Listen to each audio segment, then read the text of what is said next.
It's one of the rarest and most important landscapes in Europe, but March's Mosses, over 800 hectares of bog in North Shropshire, is also home to over 100,000 abandoned tyres and a scrapyard. But now a huge effort has been launched to try and clear it up. Our environment correspondent David Gregory-Kumar has more.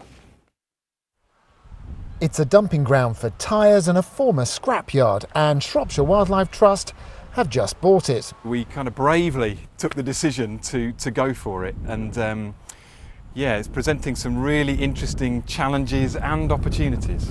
This scrapyard is a small part of over 900 hectares of the March's Mosses, and while this patch of land is pretty small, it's the key to a better bog. If we really want to manage the water levels and we really want to sort of get it back to a fully functioning bog, we need to really have the complete system.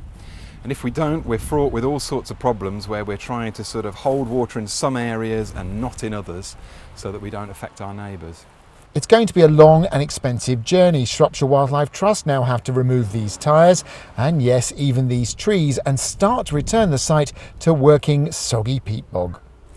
But the concrete I'm standing on will be staying, because although there is peat underneath here, unfortunately it's full of pollution from the scrapyard itself. But the good news is that peat will keep it all locked away, and the concrete cap on top will make sure it won't be disturbed.